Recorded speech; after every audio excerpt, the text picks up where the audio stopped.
રાખ્યો, પણ એ બધા જ હાંસિયામાં ધકેલાયા છે, અસંતુષ્ટો છે, નારાજ છે, એને કોઈ પૂછતું નથી આપણી ભાષામાં કહીએ તો. એટલે એ સંગઠનની જો ભારતીય જનતા પાર્ટી વાત કરતા હોય તો એ બહુ લાગુ નથી પડતી. સૌથી મોટી વાત અગર જો કિરીટભાઈ જીતે છે તો એમાં જયેશ રાદડિયાનો સિંહ ફાળો. શું કામ? જયેશ રાદડિયાનું જામકંડોરણામાં જે કન્યા છાત્રાલય વિઠ્ઠલભાઈ રાદડિયાએ બનાવ્યું છે એમાં હજારો છોકરીઓ દીકરીઓ ભણી ગઈ છે. એ દીકરીઓમાંથી મોટાભાગની આ પંથકની છે, વિસાવદર પંથકની પણ. અને એ દીકરી ભણી એના ડેટા કલેક્શન લઈને જયેશભાઈ મેદાનમાં ઉતરાતા એની ટીમ સાથે, અને એણે ઘરે ઘરે ડોર ટુ ડોર દરેકને કીધું ગુરુ દક્ષિણા જેવી વાત છે. આ એક વાત. અને બીજું જે ફળી જાય એ શું છે, જયેશભાઈએ તમારે ત્યાં એટલી બધી જ્યાં પાટીદારોના વાડીઓ જે બની હોય, નાની મોટી વાડી, એ વાડીમાં જયેશભાઈ રાદડિયાને ઓપનિંગમાં કે ખાતમુહૂર્તમાં કે ઉદ્ઘાટનમાં એ અચૂક હોય ને હોય. એટલું જ નહીં, મોટા ભાગની વાડીઓમાં યા તો ઇન્ડિવિજ્યુઅલી પોતાના તરફથી એણે દાન આપ્યું હોય મોટી રકમનું, યા તો જયેશભાઈને કારણે મોટી રકમનું દાન મળી ગયું હોય.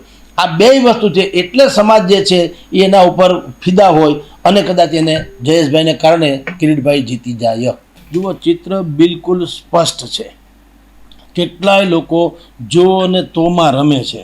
આમ થશે તો તેમ ને તેમ થશે તો આમ, તો કાંઈક તો થાય જ ને. પણ સાવ સાચી વાત એ છે, આખું વિસાવદર તમામ પક્ષના રણનીતિકારો, તટસ્થ મૂલ્યાંકન કરનારા લોકો, વિસાવદરની મત વોટિંગ પેટર્નને જાણનારાઓ, આ બધાયનું એક જ વસ્તુ કહેવાની થાય છે કે ગોપાલ ઇટાલિયા જીતી જશે.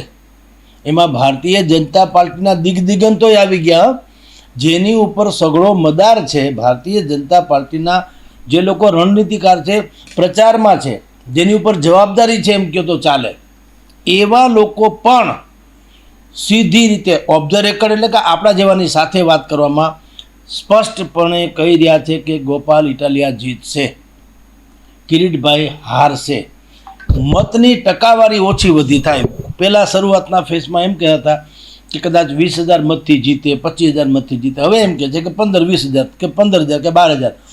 તો એમાં જીતમાં કેટલા મતથી જીતે, હું તો એમ જ કહું કે એક રન વધુ કરે ટ્રોફી હંમેશા એને મળે, રનર્સઅપને ન મળે. રનર્સઅપને પછી આશ્વાસન ઇનામ હોય, જીતે એને ટ્રોફી મળે. એક રનથી કેમ નથી જીતા? એમ ગોપાલ ઇટાલિયા કેટલા મતથી જીતે એ મહત્વનું નથી. ટ્રેમન્ડસ બહુમતથી જીતે તો એ વિક્રમ સર્જાની સમજ્યા. મૂળ જીતવું જોઈએ એ વિસાવદર માને છે. આમાં મોટા ભાગના લોકોમાં પ્રોબ્લેમ શું થાય છે કે જે લોકો આપણે વિશ્લેષણ કરીએ ને, લોકો એમ માને કે તમે ઈચ્છો છો ગોપાલ જીતે. વિશ્લેષકો, મીડિયા કાંઈ ઈચ્છતું નથી. મીડિયાને તો જે હોય એ બતાવવાનું છે. વિસાવદર પંથકમાં મેં આપને કીધું તેમ જેટલા પણ રણનીતિકારો, જવાબદારો, ભારતીય જનતા પાર્ટીના અગ્રણીઓ, પ્રચાર કરનારાઓ, સમર્થકો, વિશ્લેષકો, તટસ્થ મૂલ્યાંકન કરનારા બધા જ લોકોનું કહેવાનું એમ છે કે છેલ્લા 2 દિવસ જેને કતલની રાત કહેવાય છે કે કયામતની રાત, એમાં ભારતીય જનતા પાર્ટીએ બધું જ કરી જોયું, પણ એનાથી મતોની ટકાવારી ઘટે એટલે થોડી 20-25,000 એટલે 10-12,000 મતે જીતે, પણ જીતે તો ગોપાલ જ, એવું ત્યાંના લોકોનું બધાનું કહેવાનું છે. ભારતીય જનતા પાર્ટીના ઉમેદવાર કિરીટભાઈ પટેલ, એની તુલનાએ ગોપાલની છબી સાફ સુથરી છે. એની ઉપર ક્રિમિનલ્સ અનેક પ્રકારના ગુના છે, નાના મોટા, જેમ કે ગૃહમંત્રી ઉપર જોડું ફેંકવાથી માંડીને બધું. પણ જેને અપરાધ કહી શકાય એટલે કે કૌભાંડ કહી શકાય એ ટાઈપના નથી. જે અત્યારે આરોપ છે કમસે કમ કિરીટભાઈ ઉપર, આરોપે સિદ્ધ નથી થયા એટલે આપણે એને અપરાધી ન માનીએ કિરીટભાઈને, પણ આરોપ તો છે જ. આરોપ શું છે? સહકારી મંડળીઓ, ગામે ગામ નાની સહકારી મંડળીઓ બનાવી, એકને એક સહકારી મંડળીમાં અનેક લોકો, હું એક સહકારી મંડળીમાં સદસ્ય અને પ્રમુખને બનાવું, બીજી મંડળીમાં હું, ત્રીજામાં હું, ઉપર લેટર હેડ જ બદલે, ગામનું નામ અને સહકારી મંડળીનું નામ બદલે, હોદ્દેદારો બધા ઈનો, સદસ્ય બધા ઈનો. એવા બધા ડખા પીંજણ જે છે એ ગોપાલ ઇટાલિયાએ બહાર પાડી, અખબારોમાં આવ્યું, બધા માધ્યમોએ રજૂ કર્યું છે. એટલે એ કમસે કમ એની પર આક્ષેપ તો છે કે કિરીટભાઈએ શું કર્યું, એ આખા પંથકમાં મોટા ભાગની સહકારી મંડળીઓ બનાવીને સહકારી જિલ્લા બેંક, યાર્ડ, આ બધા જે છે એની ઉપર એણે વર્ચસ્વ જમાવ્યું. અને પછી કહેવાતા ભ્રષ્ટાચારોની વાતો આવી. એ જે ભ્રષ્ટાચારની વાત, એની તુલનાએ મેં કીધું, એની તુલનાએ ગોપાલ ઇટાલિયા સાફ સુથરી છબી છે એક વાત એનો પ્લસ પોઈન્ટ છે. બીજું એની લઢણ. એક તો ભલે આ લોકો ભારતીય જનતા પાર્ટીને આયાતી કે આયાતી બાયાતી છોડો, એક વાત છે લોકોને ગમ્યું કે એ જે બોલે છે, જે જબાનમાં વાત કરે છે એ લોકોને ગમ્યું. કિરીટભાઈમાં અહંકાર દેખાય, આમાં તમને સાદગી, શાલીનતા અને સામીપ્ય દેખાય. એટલે બે વસ્તુ એ છે. ત્રીજું, ગોપાલની છાપ, ગોપાલ ઇટાલિયાની છાપ શું છે? પેશનથી, જનૂનથી લડવું અને તાર્કિક રીતે લડવું. પાગલપન, દાદાગીરી કે દબંગાઈ નહીં, તર્કબદ્ધ. જેમ કે ચૂંટણીમાં ક્યાંક અત્યારે વોટિંગ વધારે થયું તો એ ફોર્મ નંબર ઢીકણાને ફોર્મ નંબર પૂછડા એવું લઈને અધિકારી પાસે જાય છે કે ચૂંટણી પંચનો આવો આદેશ છે, આટલા નિયમ અનુસાર આટલા ટકા જ મતદાન થવું જોઈએ, એને બદલે મતદાન વધે તો અમને એમ લાગે છે કે બોગસ છે. એના બધા વિડીયો રેકોર્ડિંગ કર્યા, એના શૂટિંગ કર્યા, ઇધર ઉધર, કોને રિટર્નિંગ ઓફિસરને માર્યો કે ક્યાં હું ધબધબાટી થઈ, બધાના પ્રૂફ સાથે. એટલે મેં કીધું ને, તાર્કિક રીતે એ માણસ આગળ વધી રહ્યા છે.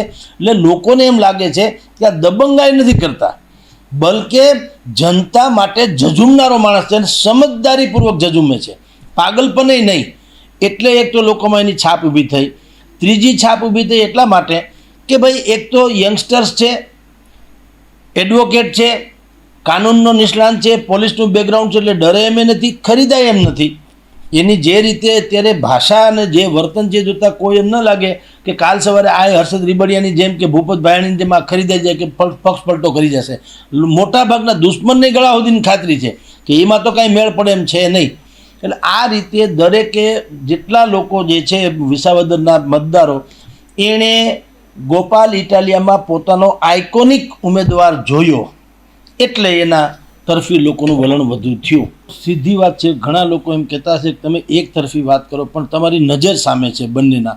તમે યુટ્યુબ વિડીયોમાં કિરીટભાઈ પટેલનો પણ યુટ્યુબ વિડીયો મેં જોયેલો છે ને બધી પબ્લિક ડોમેનમાં છે, આમાં છે, ટૂંકમાં જોઈ શકે એમ છે. બાઇક અને ગોપાલ ઇટાલિયાનો છે. ગોપાલ ઇટાલિયા હસતે મુખે હળવાશથી, બિલકુલ હળવાશથી કોઈની સાથે વાત કરી શકે છે. તમે કે મારા જેવા કે મારા જેવા કોઈ પણ વાત કરે તો એની 5-10 મિનિટ આરામથી વાત કરે, બીજી કોઈ પીંજણ વગર. એ ક્યારે હોય નિશ્ચિંત, તમે ક્યારે હો કે તમને ભાવિની ખબર હોય. ભાવિમાં જો ગર્ભમાં કંઈક છુપાયેલું હોય રહસ્ય, તો માણસ થોડોક હચમચી જાય, અવઢવમાં રહે. એવું નથી. એનાથી પણ ઉલટું કહું, બોડી લેંગ્વેજ તો જવા દો.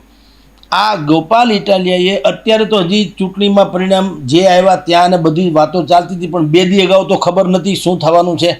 પેટી પેક હતું, સોમવારે બધું પેટી ખુલીને પછી જે કંઈ થવાનું હોય થાય, તે પહેલાં તો ખબર નથી.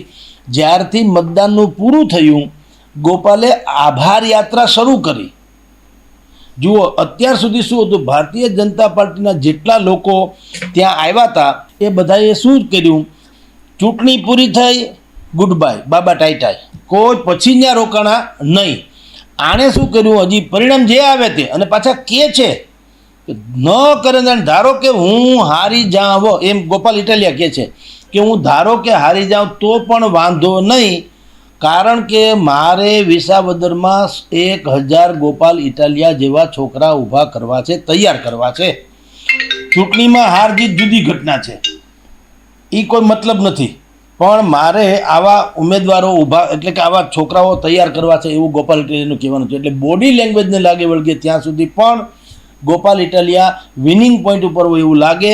અને ભાઈ જે છે કિરીટભાઈ, એનામાં તમને વિજયની અત્યારે તમને એમાં દ્રષ્ટિગોચર ન થાય કે તેઓ વિનિંગ પોઈન્ટ ઉપર હોય, હજી અસમંજસમાં હોય એવું લાગે.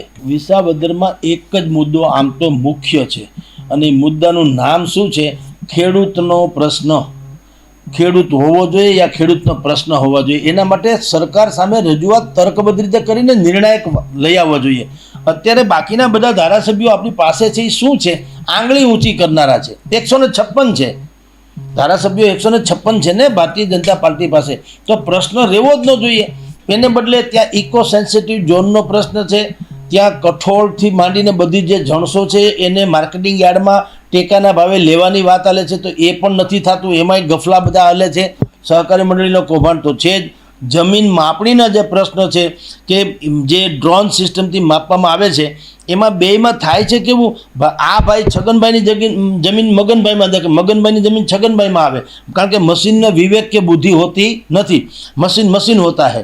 એનામાં વિવેક બુદ્ધિ ન હોય એટલે શું થાય છે, એકબીજાની જમીન એકબીજામાં આવી જાય રેકોર્ડ ઉપર, અને લેન્ડ ગ્રેબિંગના કેસ મીંડા છે થવા. તો આ બધા જે પ્રશ્નો છે એ પ્રશ્નો